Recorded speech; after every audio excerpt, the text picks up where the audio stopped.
Namaskar. This is David Hawthorne at astroview.com. Today is the 24th of April, 2023. So there was some big news today on the news about Tucker Carlson and parting company with Fox News. So I'm not going to get into a whole big reading on his chart, but I do want to mention a couple of key points.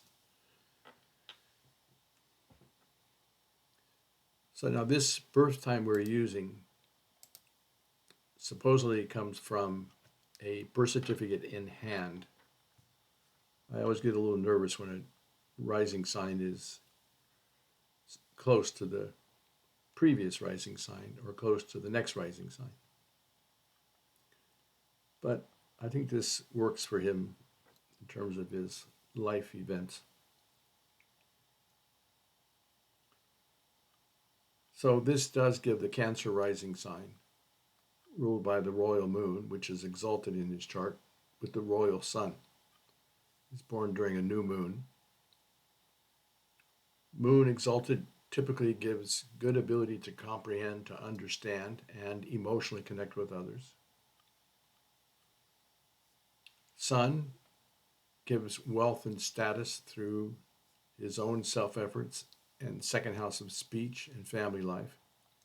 And it gives income, of course, through the government or large organizations. This gives income through working with the public, and Mercury gives income through communications. 11th house is income and friendships. So he's got royal friends in the public, in the field of communications.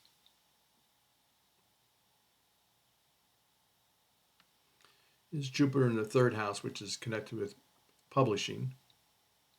K2 is connected with spirituality or religion.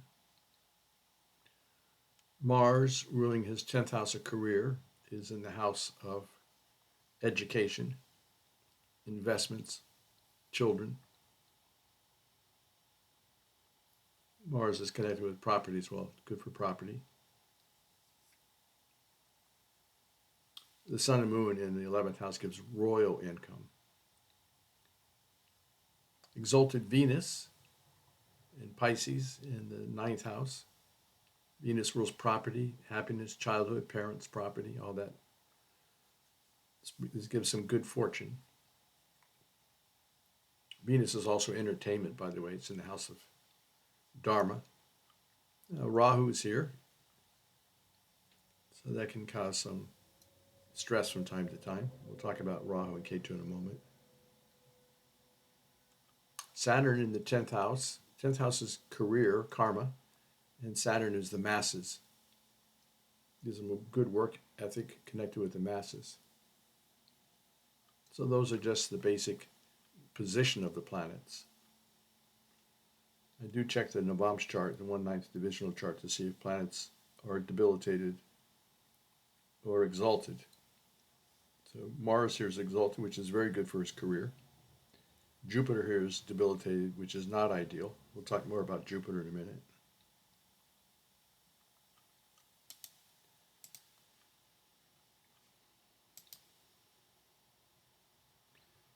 So what we want to do is see what's going on. He entered his Shani Mahadasha, his Saturn main period, in January. So last year, for 19 years. Now I am using the systems approach to Vedic astrology paradigm for reading horoscopes.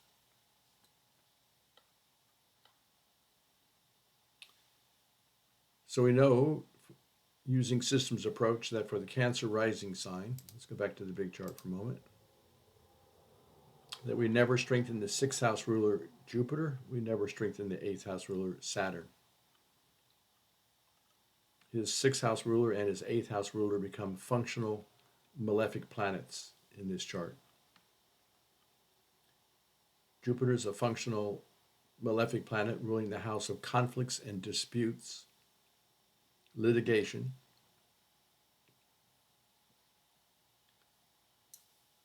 It's in the house of communications, and it's close to the Rahu Ketu axis within 3 degrees. If you round that up to 3, it's about 2.5 degrees. So there's a serious impact on Jupiter by Rahu and Ketu. So Rahu is also associated with manipulations and being deceptive. And Jupiter is publishing, and it rules the 6th house of conflicts. So there can be highs and lows in his life. This is not good. Jupiter is also wisdom and morality. So there's an issue of sometimes living outside the norm of society. And Saturn rules the 8th house, so it becomes the most malefic planet for Cancer rising sign. And Saturn is in its debilitation sign. So there's some weakness relative to the 8th house. 8th house is windfalls, inheritance, easy money, legal and insurance settlements. It's weakness. Sometimes when Saturn is debilitated, the person has worry and fear, impatience and distrust of others.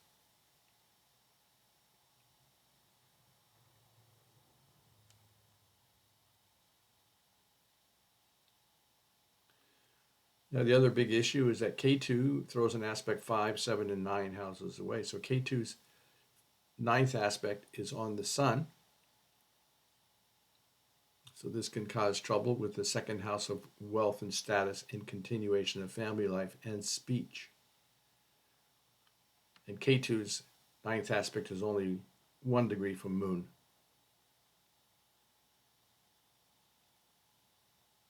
So this can cause some serious setbacks and obstructions in his life.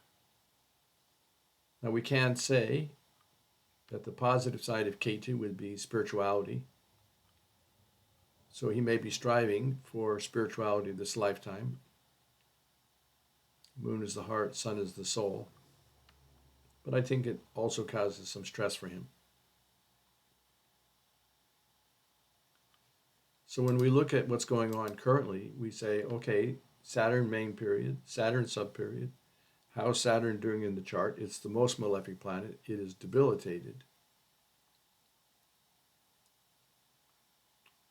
It is ruled by Mars, which is favorable. Mars will never cause harm for a Cancer rising sign.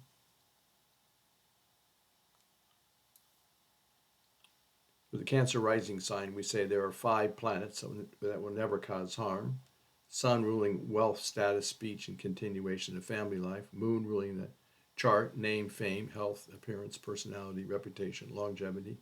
Mercury ruling self-initiative, self-efforts, communications, business. Mars would never cause harm. It rules the 10th house of career, professional life. And Shukra, Venus, will never cause harm. She rules the house of childhood, parents, property, fixed assets, domestic peace. He had some good fortune through his childhood relative to his parents. They're fast-moving planets, so they bring many lightweight, short-lived, happy events into his life, thus keeping him buoyant.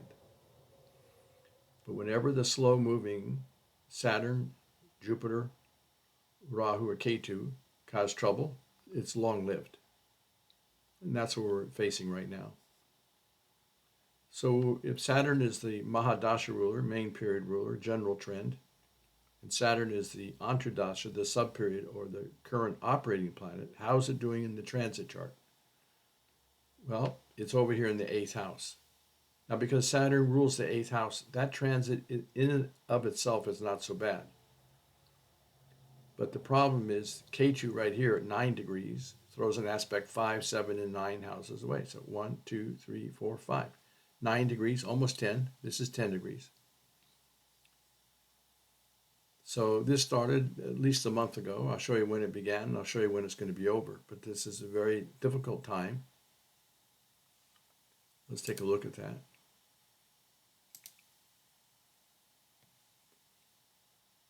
If we only use a 3-degree orb, we could use a 5-degree orb under systems approach. Well, let's do that. So that means the problems would be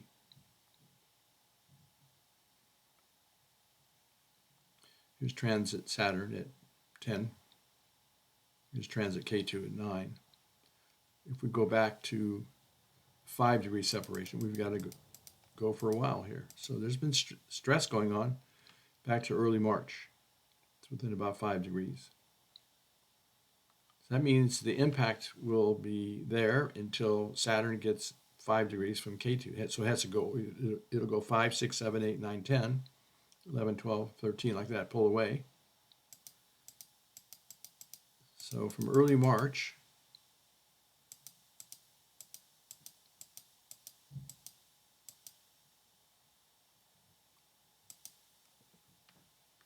finally you have separation here in early July. So that's a lot of stress for a long period of time.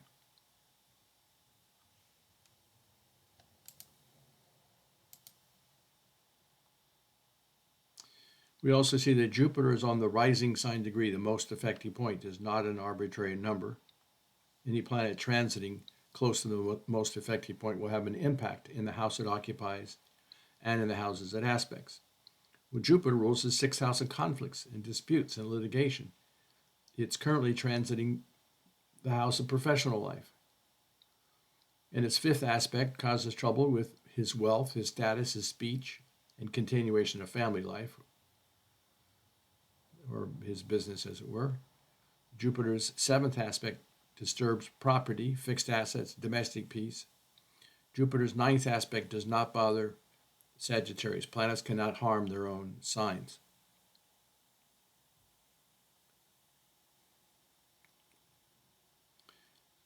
But take a look at this Rahu at 9 degrees. Slide him over here. He's transiting Saturn. K2 sitting here is aspecting Saturn. So natal Saturn is under Rahu K2 influence. Detected at your front door. Also through early July. And K2 is afflicting Saturn in the transit chart. So both natal Saturn and transit Saturn are seriously afflicted. And that's where he's running, the most malefic planet. 8th house is called Randra, transformations, vulnerability, setbacks, delays, disappointments, transformations, and vulnerability, even accidents and death-like experiences. So I think that's a lot of what's going on. And currently, he gets fired today. Look at Sun, which is the government and authority figures. It just spent a few days going right over Rahu. So this is an eclipse of his wealth and his status and his speech and his family life. And all these planets here are in Aries. Who rules Aries? Mars.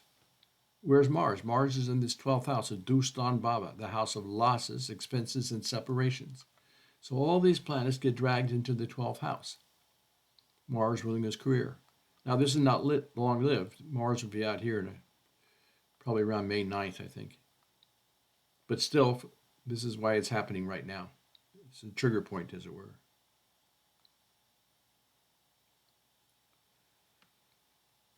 And he's in double Saturn until January 2025.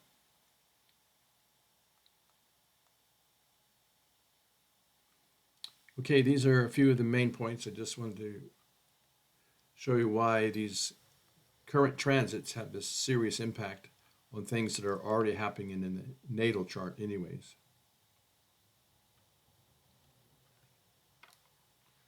Namaste.